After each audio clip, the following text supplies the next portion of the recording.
Good afternoon, everybody, and welcome to the BSI webinar. It's a rather grey and rainy London here today, but we're hopefully looking forward to a sort of afternoon full of good chat and conversation, and we'll see hopefully lots of questions coming in. I'm joined today by my colleague Fiona Pelham, who's been involved heavily in the development of the Sustainable Event Standards. And just so you know who I am, my name's Anne Hayes, and I'm the Director of Sectors at BSI and was involved in the development of this work originally a number of years ago. Just to start us off, we've got some housekeeping points that we just wanted to make everybody aware of. This is a listen-only webinar and it is being recorded. We really welcome your questions via the Q&A function. We can't stress enough how we are relying on your questions today to enable us to have a conversation and make sure that you go away from this with everything you need to know ticked off. We will hold that session, the questions session, at the end of a couple of presentations that Fiona and I are doing. So please put them in the chat and we will pick them up there. If you've got any technical difficulties at all, please submit your issues via the Q&A function and our team will provide you with some assistance. And at the end of this session, there will be a feedback survey, which we'd be really grateful if you could fill in and get back to us as soon as possible. So today, what are our goals? Well, really, this is our first reach out to the event sector for quite a while to talk about sustainable events. And we have scheduled sort of 90 minutes for it, but if it only takes 60, that's fine. We're quite cool about that. But what we would like is your input to ensure that we do cover the points that you want. So we want to tell you a little bit about where this international standard came from, where it was developed, what its history is, so you're familiar with that. We want you to consider, and we want to consider where the event sector is going next and where it is on its sustainability journey. And we want to point to the international activity that's currently taking place so that you know what's happening with the standard, because you will see a lot of conversation about it, maybe on LinkedIn or in your industry media, and it is important that you kind of come to the source for as much information as possible. And finally, we really want to put a call to action out to you, the sector, to make sure that we get your input, information and participation in where this standard goes next. So as a little bit of background, I'm going to cover the first bit about how ISO 2012-1 came about and its journey. And if you think back to quite a long while ago, in July 2005, the City of London was awarded the right to host the Summer Games in 2012, which was a massive funfair and a massive achievement for the London bidding committee. Part of that bid was that they set out with the ambition of holding the most sustainable Olympics that had ever been held to date. And that was quite a statement, because at the time there wasn't a way for them to measure how they were achieving that. And so we started to work with them from that moment really on into developing a sustainable events management system, which was something very new to the standards world, because we'd never really been involved in events particularly before, but also it was very new to the events sector because they'd never really been involved in standards before. So it was a coming together of two sort of new newbies into an exciting process. We did get through that. In 2007 we published BS 8901, which was the first sustainable events management system. It was aimed at the event sector, and it provided a framework for events themselves to be managed, but also suppliers and venues to manage their own sustainability. And it is quite important to stress that this is about sustainability and not just environmental impacts, because there is a difference to that, because this really does need to think about your societal impacts as well as your economic ones and your environmental ones, which obviously we are all very aware of these days. As the standard went on in 2009, we decided we wanted to revise it, because the first edition gave us an opportunity to do some testing, to work with some of the sector. So we worked with some venues and suppliers to make sure that we had taken on board as much information to make it the best possible standard we could. So in 2009, we revised it, and we're really lucky to be awarded the Inspired Mark by the London 2012 Games, and that was quite an achievement for us. And at that same point, we submitted a proposal into ISO, because we felt really strongly that for this standard to have the impact it needed to have, it needed to be an international global standard.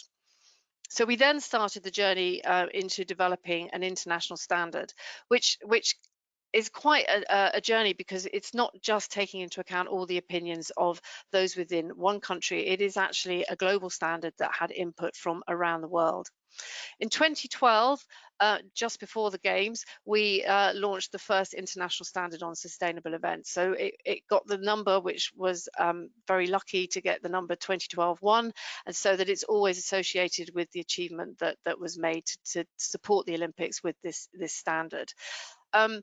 In 2017, after 5 years, the ISO community were balloted on the potential to revise the standard. And at that time, that community decided that a revision wasn't necessary and the standard was confirmed. And consequently, we're now in the situation where in 2022, ISO have recently issued a ballot for whether this standard should go through some revision process or should be confirmed again. And that ballot closes mid-September. The key here is that actually what we want to ensure is that a lot has happened in those last 10 years, and we really need to review where that standard is, whether it's in the right, whether it's got all the right content in. And those are some of the questions that we're going to cover today, and hopefully get some comment from you, the participants of this webinar. I'm going to hand over to Fiona now, who's going to take us through what the opportunity is.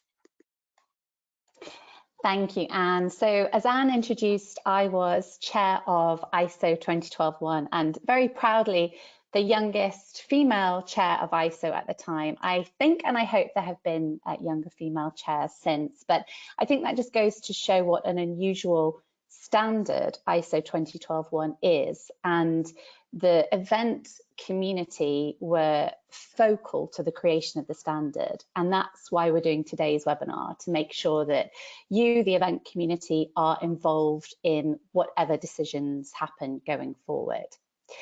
Having the chair role really means listening and ensuring that everybody's voices are heard. This is an international standard, and when we worked on ISO 2012-1, as Anne said, people from around the world came together, and it would usually be 2 event professionals and 1 standard professional. So ISO 2012-1 was created by us, event professionals, and that's what we want for the future as well. So what's my background? I am CEO of Positive Impact Events. We are a not-for-profit which exists to create a sustainable event sector through education, engagement, and collaboration. We have a global community of over 1,600 ambassadors, and these are people who have agreed to use their voice to champion the creation of a sustainable event sector. Just yesterday, we officially launched an initiative with a community of event graduates that will support young event graduates to be able to make sustainability commitments and enter the workplace with that commitment. And of course, one of those commitments is to support ISO 2012-1. So it should be clear to anybody within the event industry that the last few years have been a pretty tough time for the event sector. And what we're going to talk about today is what the future could look like for the event sector. But to give that context, let's just glimpse back a bit to the past. Anne's given you an overview of how we got here with ISO 2012-1, and it would be good to just point to a reminder of what's always been present as we've created the standard. So I dug out this old magazine article back from around 2012, and a point that I wanted to point to on this is the fact that it says it should be clear to anyone familiar with the event sector that events vary in size, attendee type, locations, content, and many other factors, making it virtually impossible to define a single list of sustainability issues relevant to the entire event sector. And that's a point that I think is really important to reiterate again. ISO 2012-1 is a process. It's not a checklist that everybody needs to follow to create the same results. It's very much a process of how events could work to consider sustainability at every decision point. And there really is a potential new future that we're building to. It's not just a new future for the event sector, but it's a new future for how we live and work in a way that values our planet, values our community, and works for everyone. And to get us a bit into the mindset of what that new future could look like, we've got a short animation now.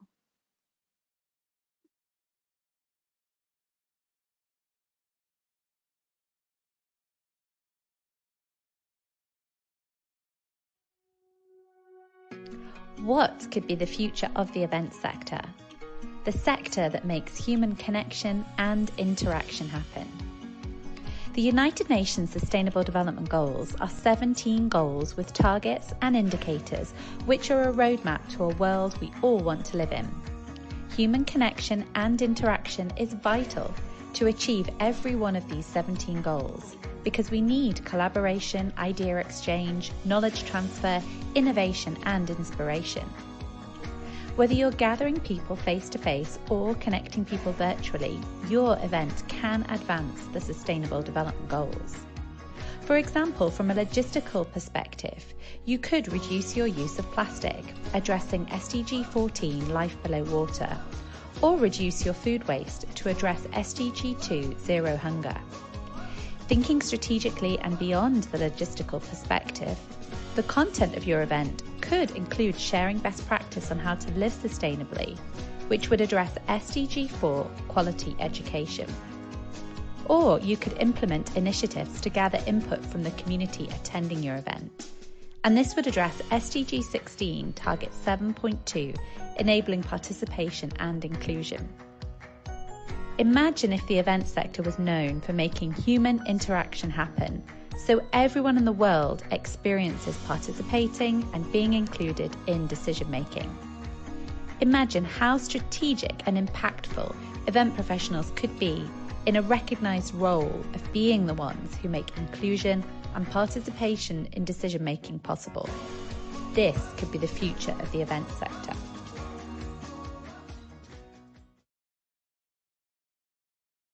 That could be the future for the event sector. And I think it's a huge and important opportunity for us to discuss how an ISO standard, ISO 2012-1, can help us get to that future where events are recognised as hugely valuable and a key part in every company and sports future. So when we look at why revise the standard, it's important to look at what is happening in the world around us. And I'll just touch on a few things that are happening within the event sector.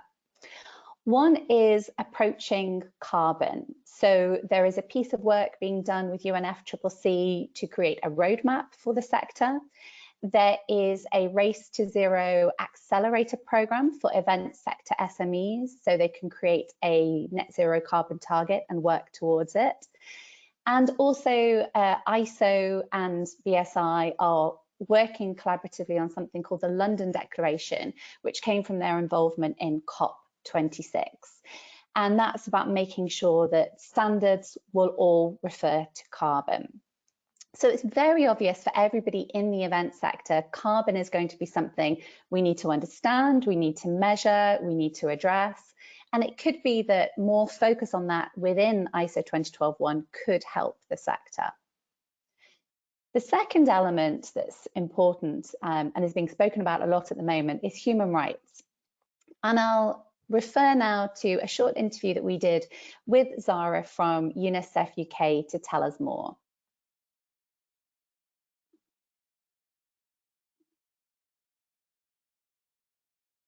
I'm Zara Grant and I'm the Children's Rights and Sports Specialist at UNICEF UK. We recognise that in future events will need to consider human and child rights and safeguarding in the planning and delivery and legacy of their event stages. For the last few years, we've been developing guidance which incorporates human and child rights and safeguarding for event planning. And the guidance is designed to sit alongside the ISO 2012-1 standard on sustainable events. We encourage event organisers to look at this guidance, and our hopes are that this guidance will be reflected in future versions of ISO 2012-1. Interest in human rights is growing, and it's evident that the world of sport and events are becoming more aware of their responsibilities to promote, protect, and respect human rights throughout its activities. Thank you. So to conclude, there's two key takeaways really. One, the world of sustainability is moving on, and there are some key elements we can already see, like human rights, like carbon, that we know we could delve into further with a review with ISO 2012-1. And then the second key takeaway is that ISO 2012-1 is only as good as the people that create and use it. So this is a standard created by the event sector for the event sector. So this all now depends on you and your involvement. And as Anne said, we're really keen to hear your questions today. And I'll now hand over to Anne, who will tell you more about how you can be involved. Great, thank you, Fiona. So just thinking about the next steps that that are going to take place, and to make sure that we're all clear on that. As I said at the beginning, ISO has opened the ballot to all the national standards bodies. So around the world, in every country, there is an organisation like BSI who has responsibility for developing standards and supporting the standards that are developed internationally within the ISO world. So all of those bodies have now received the ballot. That means that a vote can take place on whether we confirm or revise ISO 2012-1. And as I also said earlier, that that needs to happen by the middle of September, and after that, ISO will announce the results of the ballot, and then a decision will be taken whether to go or no go. Within the UK, BSI is intending to restart the industry group, which we would call an expert committee group, to support the UK and to support the input that would go into the global standard. Now, the UK had a really major leading role in this work, led by Fiona last time, and we're really keen to see this as an opportunity for the UK event sector to really lead globally on the changes that can be made to the standard. So we would warmly encourage people to get in touch with us to say and to indicate whether they're interested in being part of that. You all need to be aware of that. You need to feed that around your networks. If the standard does get revised, you will hear a lot about it, and it's much better to be in that group discussing it rather than watching it happen to you. And I think that's a really positive message that I need to stress. The third thing is that, as Fiona has mentioned, the London Declaration was signed, and this was signed last year at an ISO General Assembly meeting that happened in London. And the real key to this is the acknowledgement of the impact climate change is having on the globe, and the necessary changes that need to be made to standards to support that action. So ISO are initiating a series or a major program of initiatives to really address climate action within each of its committees. And one of the commitments it's making is to make sure that countries and regions that are most impacted by climate change will be represented on the committees, and that the international community will feed on scientific evidence rather than just gut feel as to what needs to happen within each of those standards. That's a massive undertaking, and it's a real opportunity for this particular standard to be one of the first that actually goes through a process to actually take on board the impacts of climate change. The last thing that needs to happen is each of the NSBs need to submit their vote. And then following that, hopefully we will have a positive result and we will be able to revise the standard, and that's where the real work begins, because what each country has an opportunity to do is to gather together its thoughts on what needs to be included. And as you heard from Zara from UNICEF, child needs protection of children is one key point. Fiona's mentioned carbon. There are numerous other areas where the standard really at the moment could do with a bit of bolstering up, and to make sure that we are taking it into the future and that this is the way the industry needs to go. So we need to identify what needs to be included and the best way that this can be achieved, and to reach consensus across the global community to get those changes to happen.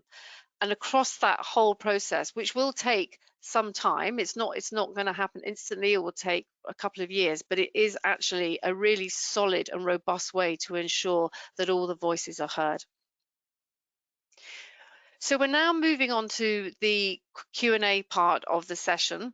And just to remind you all, it would be great to get your questions and comments, really, because that's how we can make sure that we are really answering the questions and the things that you need to know. But I thought I'd just start with a general question around standards development, actually, for Fiona, because she mentioned that she was new to the process last time round and ended up chairing an international committee. And Fiona, I just wondered if you could give a brief outline of what that experience was like and what you got from it. Well, the first thing I would say is that everybody with an interest and a passion for this should absolutely get involved on the Mirror Committee. There is a real process to how standards work, and I think coming into it, I didn't understand that so much. And when I talk a lot across the global event sector, I can really see that we maybe don't understand what ISO standards are. So we maybe think a lot in terms of our associations or our universities or things that happen on a local level. But ISO is actually a globally recognized structure that aligns with the UN, that global governments use to put standards in place which could help policy creation, or standards may be used instead of policy creation. So I think going into this, I wasn't aware how advantageous an ISO standard could be for the sector in terms of raising its profile. And then my own personal experience was a real mixture of challenges and opportunities, but also a delight in being able to work with event professionals from around the world who are passionate about making this. And I think it's really important that we all know that it was more event professionals involved in the creation of this than standards people. This wasn't something that was made by standards people, it was made by event professionals. So yeah, so hopefully that answers your question, Anne. That's great. And I maybe have one to come back to you, sort of linked to that. Is that okay if I ask you one now? Yeah, no, go on, you go. So sort of building on what I was saying there, what's the difference between an ISO standard and a standard that an industry association might make, for example? So I think probably the biggest difference really is that first of all, this standard is published by independent bodies. So there's no one side or one view that is dictating the way it goes, and I think that's a real positive part of it. The next thing is, I would say, is that this is a global standard, so hopefully it has the reach from around the world. And I think that the process that it goes through, where it is written by the industry from around the world with different views of what the impacts can be from all different regions, but also then the opportunity to have public comment, which is full and open public comment, so that we have to consider all the views of anybody not involved in that process and respond to those, I think is a real plus to it. And finally, I think to pick up on something you mentioned, having an ISO standard means that there's one standard globally and everybody is talking the same language. And I think that is a massive help for trade and for organizations who are trying to deal with it. So for me, it is a real plus point. Yeah. So many corporate companies, for example, will already be using ISO standards such as 14,000. Yep, and it fits in with other management systems, and that's a really good point. So people will the environmental management system that you've just mentioned there, 14,000, or the occupational health and safety one, which is 45,000, and they're all written to a similar formula in that their headings and their structure is the same, which really helps when you're coming to implement it within your organization or within your event. It's all very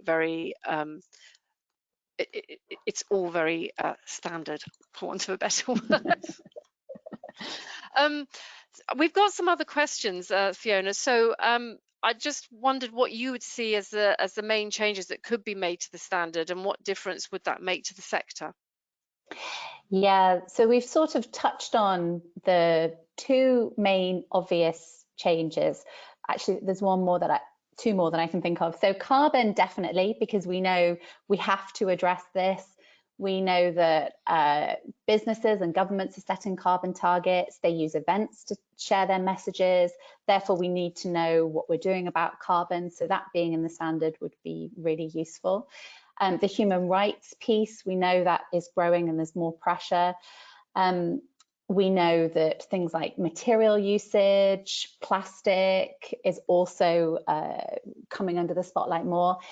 And then there's elements to the process of planning an event, which I think is going to become more and more important. And I'll use the word materiality. So understanding what is important to address for your event. And this is where ISO 2012-1 really works and is a little bit challenging for the event sector to really understand, because the process is what is relevant for you and your event. Understand what's material, what's the most important, what you can address, and then set goals and targets and take action to do that. And I think that the event sector is at a point where it really needs to be able to say, this is what's important for us to address for our event, and here is how we did it, and here are our measurements. There is a little bit of a risk right now that events will be looked at only through the environmental lens, as in they cause carbon, they cause waste food, waste material, and we may really miss the chance for a wonderful narrative on the social impact that we have, the knowledge transfer that events create, the human connection and the difference that that makes in the world. So I think ISO 2012-1 gives us an opportunity to advance that narrative. No, I think that's really good. There is actually a question here that we've received in that I think leads on from that quite well, which is sort of, do you see various variations on the standard for large events and perhaps smaller events? Because some people find that 2012-1 is very involved and perhaps not feasible for a small event of maybe sort of around 500 people, which I think is a really interesting point about the standard. Yeah, so there's a few things that I can say here. First of all, when the standard was created, we really tested it and trialed it on small events. So we know that the standard does work on a small event. The second piece is that the way the standard is written is it's written in standard language. So we also know that it can be very overwhelming for SME businesses to all of a sudden have to learn a new standard language to be able to understand and implement the standard. So one opportunity I think there could be for the future is more of a narrative around how you can implement parts of ISO 2012-1 in a language that small to medium enterprises, SMEs, could understand more easily. Then I think there is always a conversation around, oh, this works for the big events because they can employ somebody to do it, and also they can pay for someone to come and check them and give them the badge for it. And I think it's really important that we communicate that's not the case with this standard. This standard works whether you're a 2-person business or whether you're a 20,000 person business.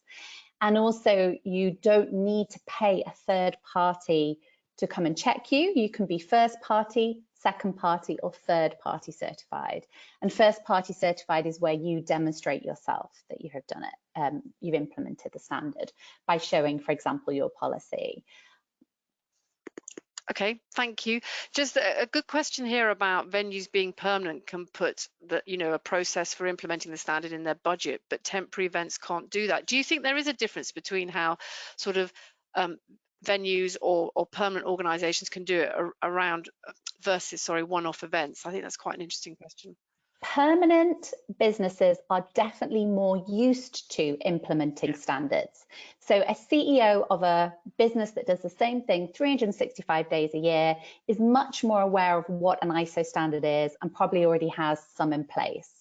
The temporary nature of events means that it's not the same, and it means that people need to look differently and understand how a standard can be embedded on a temporary event.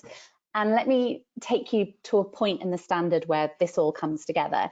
So there is the issue identification stage, the materiality stage, and that's where you would sit down and say, what is material, what is important for us based on where our event is, based on what our stakeholders say, based on the goals of our event. And doing that exercise and then creating your sustainability goals and targets from that exercise is absolutely key for the future for the event sector. And I think that many times the sector struggles with that because it takes time, it takes engagement with stakeholders, and let's call it the older way of doing an event may be very time intensive and very budget intensive. So there's not a long time before your event, there's not much money to spend, so that bit is often skipped. And I think this is where the event sector really has a chance to create a new narrative for itself. How are events going to work in the future? Are we going to be known as we solve the world's challenges rather than creating more of them? And can we use this issue identification, stakeholder engagement, materiality piece as a way to demonstrate that? I could say more about that from the concept of looking at what's happening around the world around major event placements and bidding for major events, but also looking at what's happening very locally in terms of grassroots change and how people are using events for that. And all of those events benefit from that stakeholder engagement piece. There's an interesting question here around sort of our recommendations for ensuring buy-in from colleagues and clients and the wider industry, and how we keep people accountable for their progress in line with the standard. And I think that's really interesting, because a standard doesn't necessarily work with one person just being on a crusade, and you really do need to take a decision as an organization and have it at your heart. But I wondered if you had any other views on that. Yeah, I would say there's a slight challenge within the event sector. Having looked at the last 10 years of a journey of ISO 20121, I have seen outside of the sector people understand it and take it on and embed it often more than within the sector.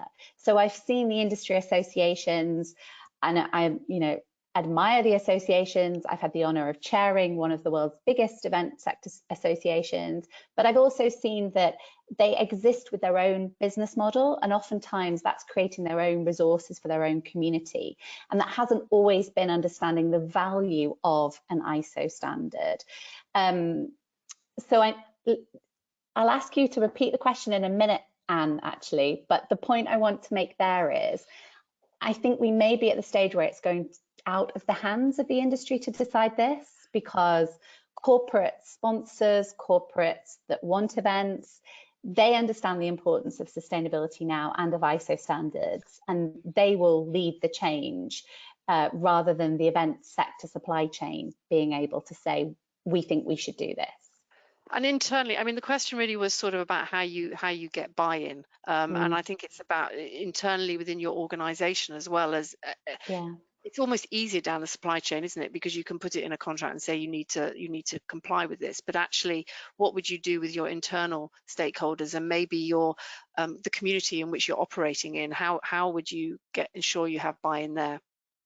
Yeah, and like you say, buy-in comes from many places. So if we look at buy-in from a big established business who's made a carbon commitment, they will have buy-in to ISO. So many corporate clients or sport event sponsors or festival event sponsors, they will be bought into an ISO concept and they will be pleased to have ISO 20121 used. And if they're not requiring it now, it's a good chance in the future they will do.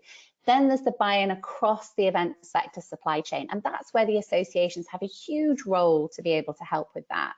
Because by being able to empower and educate and guide their members to meet this need that the corporates have, it's going to position the event sector in a really strong place for the future.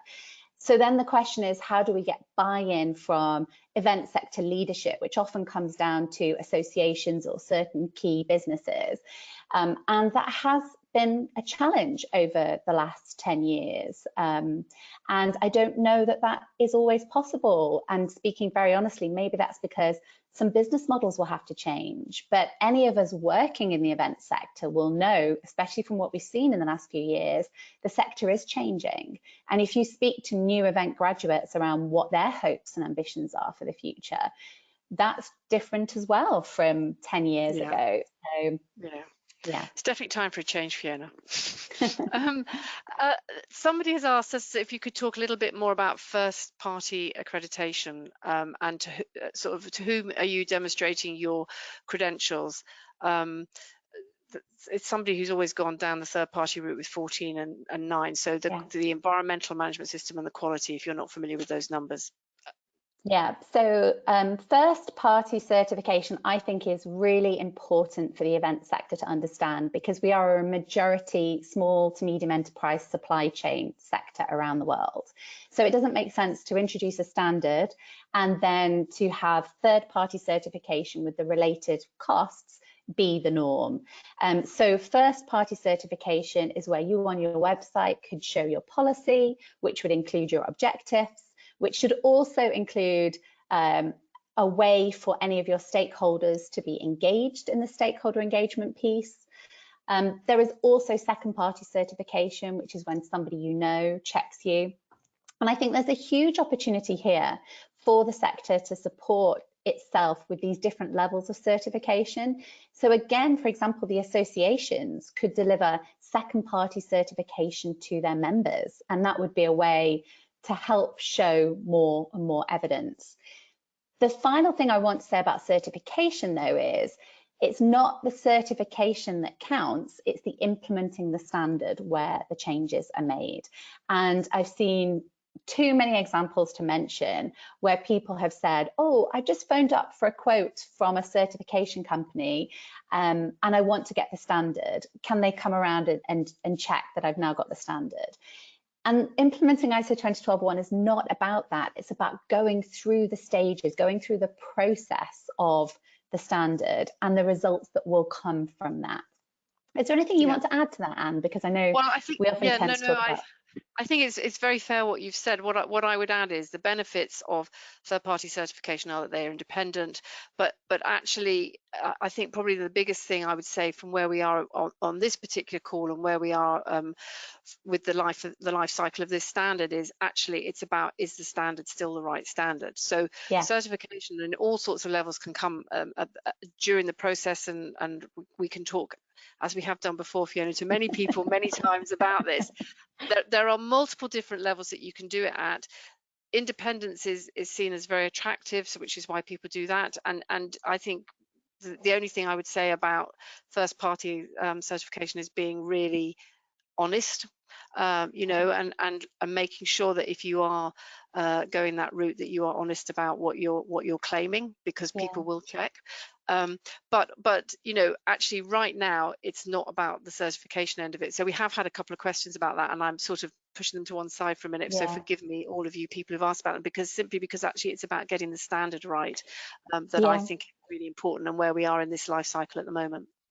And you mentioned something there, Anne. So if we look at carbon and what's happening around the net zero commitments, so there's if you join the Race to Zero, the UNFCCC program, you make a commitment to be net zero by a specific date and a commitment to report regularly. So if that is then within the standard, that is part of your evidence of other action that you're taking. But I 100% agree, Anne, this is about making sure the standard is as good as it can be and it supports the event sector for the future. The second bit is certification, and that comes afterwards. Yeah.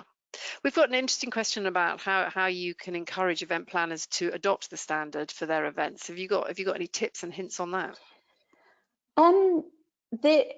Speaking again very honestly, implementing ISO 20121 changes your way of planning an event, and not everybody is ready for that. I have seen the standard not work in some places. In what I mean when I say not work is that people have just stopped and said, we can't do this anymore. So I'll give you a very real example. The event world is getting busy again with face-to-face meetings, and I've seen people say, we don't have the time anymore to measure. Our suppliers, we can't get measurements from them, we're chasing them, it takes too long, we don't have time for that stakeholder engagement piece, we can't do the standard anymore. And I can really see that is short-term gain, as in delivering more events and winning more business, for long-term pain, as in those events are all being delivered in a way that isn't sustainable and won't help build this narrative of the role of events in creating a future where we meet the Sustainable Development Goals. Did I answer that question, Anne, or was there a bit. Yeah, I think, but and I think it's about. I mean, the other thing I would add on there is it's about sort of when you're getting in conversations with event planners and the people who are organising it is about being really clear about what your requirements are. What do you want to be able to say at the end of your event you did or did not achieve, and how you set. You set those bars and those metrics that you can measure, and that's what a management system enables and demands of you, that you do set out your scope of what you're covering and the levels to which you're going to comply with them. So I think it's really important. And maybe now is a good time just to do like a 1-minute summary of what it would look like if you implemented ISO 2012-1, because many people get mystified by the words used in the standard, but it really is, what's your scope? What are you focusing on? Is it one event? Is it all of your events? What's material? What are your issues? And the way that you understand that is by engaging with your stakeholders, your supply chain, your attendees, other key partners. What do they think is key for you to focus on? What do you think? Identifying objectives from that. So your objective might be to measure your impact, as an example, and then putting in place actions to meet that objective, measuring your progress, reporting regularly on your progress, and then reviewing what worked and what didn't work. And that, in a nutshell, is what implementing ISO 2012-1 is. But for those of us who are familiar with the hectic pace of events, we can probably see, oh, maybe every time we have the wrap-up meeting, maybe we don't take the time to really review measurements around waste or gender equality or engagement that we could do, or maybe we need more time on the stakeholder engagement at the event planning stage at the start. So yeah. We've got a few questions around suppliers. So one around, is this just about events, or does this include sort of carpet or equipment or things that industry builders, anything that you might need in order to put on your event? And I think that's a good opportunity to say, actually, what does the standard cover? Yeah, so this is relevant for anybody who works in the event sector. So you're a carpet supplier, you supply 20% offices and 80% events, this standard is perfect for you. That piece I just mentioned about you set your scope, that's the piece where you would say what is relevant for you. So again, it's not just for an event organizer, it's for anybody that works within the event supply chain. Great stuff. We have had one question sort of following up on something that I think probably you and I have talked to, but could you give an example of what you mean by an association in comparison to the ISO standard? So we were talking about association standards compared to the ISO standard. I don't know if you can give an example of a bit more clarity on what the difference is. I might have misspoken if I said that associations have standards, and maybe I probably did say that. So associations have their own initiatives as such, and I think this is where it's important to get the wording really clear, because standards are things made by national standards bodies. There is a national standard body in each country, and then there is ISO standard, which is international. However, many event sector associations will make their own initiatives or guidelines, or maybe they do use the word standard, and maybe I'm getting a bit into the semantics a bit too much. But the main takeaway point I would want to leave everybody with is, if you speak to somebody outside of the event sector and you say, do you know ISO 2012-1? They may not know ISO 2012-1, but they will know ISO, and they will know how it fits strategically within their business, and governments will also know how it fits strategically within their work towards policy. Thank you. We've had one question from somebody around sort of that they work in the live events industry, and they're starting to look at things like the Albert Sustainable Production, and they're just wondering whether they should be sort of looking at 2012-1 or the Albert one. And now I don't know a lot about Albert apart from I see it on the bottom of a film, so I'm going to hand that over to you.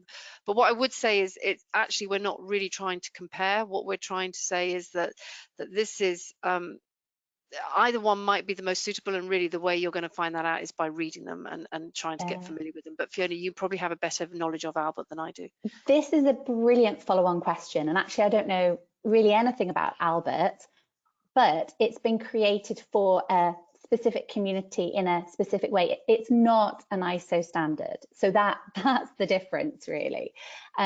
With the work that we're doing with the Mirror Committee creation for ISO 2012-1, it would be great to have people from Albert, anyone that's created any other initiative, come around the table and bring the best parts of their initiative and embed it into ISO 2012-1, so that becomes one standard that the sector can be known for.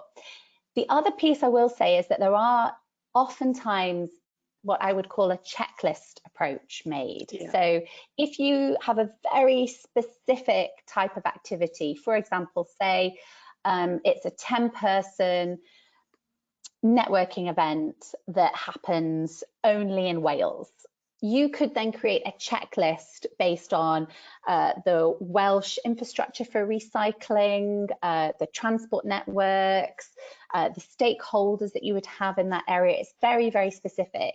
And you could therefore make a checklist and call it something like whatever. That is not what an ISO standard is. So we may find that the more specific groups are, the more they do have their own checklists and guidelines which are relevant for them. Anything you want to add to that, Anne? Because I think we often talk about processes and checklists and the difference. No, I think it's really difficult, because I think people, once you get familiar with a particular standard or a particular way of working, you tend to get wedded to that. So if you're familiar with other management systems, you'll find this very comfortable. If you're not, as you said earlier, it can be quite a challenge, and there may be something that's more focused on your industry and sector, or from a specific part of the sector. So you know, if it's live production, that might feel more comfortable. But I think really it's around the breadth of it, and also the how this can be transported around the world. Really, the fact that you are relevant in every country, and if you're in Australia and you know about ISO 2012-1, Australia knows about ISO 2012-1. Paris will know about 2012-1 because of the Olympics. So there's many ways that I think this is a very strong standard, and you know, the revision will help it. Yeah, and there's one more piece to add to that you just made me think of. So with a checklist approach, you're sort of handed the actions that you have to do, and you miss the part in ISO 2012-1 where you explore with your stakeholders what you really should do for your situation. So there is a little bit of a danger to the many different checklist options. Many hotels will use different checklist options as an example, but there's a danger to that, because you turn off your strategic thinking and you just do what you're being told to do. Yeah. I think what would be quite useful, Fiona, and we have had a couple of questions to this point, which is really to think about where you've seen the standard, or you're aware of the standard that has been implemented and it has been successful. Because I think a good news story, you know, not around the challenges actually, but around, you know, where it's gone really well. I think that would be a great thing if you can give us some examples. Yeah, and it's actually interesting, because I was thinking about this today and realizing that every time ISO 2012-1 has been implemented really well, there's also been challenges, and it has led to discovering something else. And in a way, that's really, really obvious, because this is a sustainable event standard. So over the last 10 years, obviously implementing it will unearth areas where more sustainability is needed. So if I give a tangible example, the Gold Coast Commonwealth Games in 2018 used ISO 2012-1, did a lot of stakeholder engagement and did a really strong piece with the Indigenous communities. And it wasn't strong enough, which led to UNICEF UK doing more work on human and child rights when planning an event. So that's an example of a success which has led to more of a development. Very broadly, what I would say has been a success within the sector around the world has been people's confidence growing and their ability to be able to understand what sustainability is and understand how to strategically put it into their way of planning an event. When I meet people who have implemented ISO 2012-1, that's the main thing they say. They say, I feel confident with what sustainability is now. We are measuring, we are improving. They don't say, oh, we have a zero waste event now, or we have a completely gender equal event. It's much more about the discovery of what sustainability means for the event sector. Yeah, I think that's absolutely right.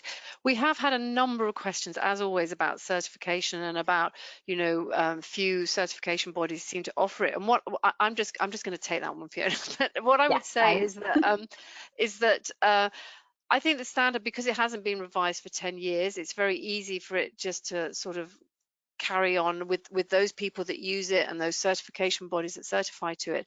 And actually what I think you'll find is if it is revised and it has the focus that it needs to have in order to be successful, in order to be relevant as the industry is changing, and as the demands of people who go to events will definitely continue to change, that we will see an increase in the organizations that are able to offer certification. So whilst I'm not able to answer that today any more detail than that, we need to get the standard underway and a revision underway and actually start to get the buzz in the community, which hopefully we're starting today, to make sure that that does get picked up. I don't know if you've got anything you want to add to that. No, although, and obviously, Anne, you're seeing the questions and I'm not, but maybe I'll ask a couple in your direction now. So maybe following up, maybe following up from that one, you know, will British standards support the conversations with the certification bodies in the future, so that it's understood that events are different to a company that operates the same way 365 days a year? Fundamentally, it's going to be up to the events themselves. So the festival or whatever it is wanting it, that will lead certification bodies to do it. And I think there's plenty of opportunity for those bodies to want to do it. We're very happy to talk to people about it, and we have certification bodies involved in all standards where it's relevant to help them be developed in the right way to make them the most efficient process. And I hope that will continue should this standard be revised. But it is, the event sector needs to see the value in it as much as any other organization trying to push it. And I think there is huge value, because anything down the supply chain is hugely valuable. Yeah. Can I ask a few more questions? Yes. Sorry, I'm trying to keep an eye on the questions, so I'm really keen that we answer the people there as well. But carry on, go on, Fiona. Okay, I'll ask two more, which I think maybe the event sector will have from BSI. Okay. So very practically, an event professional can contact BSI and say, I want to be on the mirror committee, I want to give my input. What happens then when it goes to ISO? And in particular, what about association involvement as observation members? Can you talk a little bit about that? So very there's a rule book about this, Fiona, it's quite long. But anyway, very briefly, every country has the right to send delegates. Depending on how many delegates, sometimes that can get limited. In some of our bigger meetings, we might limit it, but I wouldn't anticipate that to be the case here. Obviously, with the changes with COVID, more and more meetings have gone virtual, but there are some face-to-face, and there will be a number of virtual ones, I'm sure, as well. And each country will send a delegation. That may be one person or it may be 3 people, but a delegation will go and represent the opinion of that country. So it's really important that they're not just there representing their own opinion, that they have gathered information from the stakeholders, which they will do via their national process, so via the committee process that we run in BSI, and they will then feed that into the international standard. What was your second part of the question? So just on that point then, if you're an individual event professional passionate about this, join the mirror committee. You're giving your input from your own viewpoint. You're not representing anyone. You get the chance to give your feedback, and then the people that represent you, which you can put yourself forward for, they go into ISO and feed into ISO. Absolutely. And each country will then, during the comment process, each country will create its own comments, and that committee for that country, so within within BSI, we would then run a session where we go through all the comments we've received from UK people, and we would then decide whether we feel that is valid, or try and amalgamate the ones where they're all very similar into one helpful comment that can go forward into the international process, and they'll get decided there. It is quite it's quite hard, but it's actually incredibly rewarding, and you do make real progress. It is possible for associations, international associations, to become liaison members, or to have or to have observational rights, but that's something that we'd need to talk to people individually about how that happens. It's kind of a process through ISO rather than us, but we can certainly put people in the right direction. Okay, excellent. Did you have another one for me? No, so we can go back to yours. Okay, so I've got one more question here, which is, how does the London Declaration relate to the Race to Zero, which London is also signed up to? So I'm just going to leap in, and then you can say a little bit more if you would like. So the London Declaration is the name that ISO have given to an agreement that was made at that meeting, at their ISO General Assembly meeting, to an activity they are going to carry out on their standards. It absolutely supports the Race to Zero, but is not really to do with the fact that London have signed up to the Race to Zero or anything else. There are multiple things all trying to achieve the same point, but for us within the standards world, we have a catalogue of 38,000 standards. A large number of them will need to be looked at to ensure that they start to take account of climate action and climate change. And so that's really what the London Declaration is. The ISO London Declaration is a commitment towards. So sorry if we were a bit confusing about that. So what I can, from an event sector perspective, there is a lot going on outside our sector.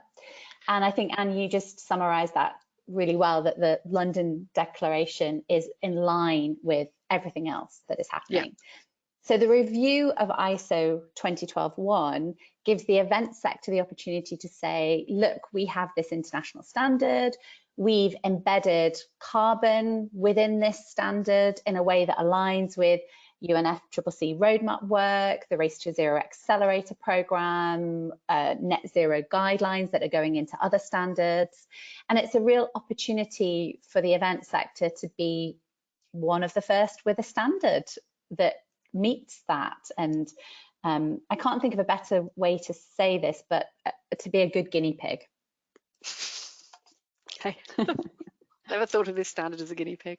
We've had a couple of questions about who's been asked to be involved in the UK balloting, and actually what happens is BSI submits the ballot as to whether we revise or confirm on behalf of the UK. So really this is our outreach, the start of our outreach to the industry, to make sure that we do talk to everybody and we get lots of views and input into whether we should be voting positive, which hopefully we will, but obviously that's up to the industry. And then secondly, what if that is a positive vote, what changes we would like to see made to the standard.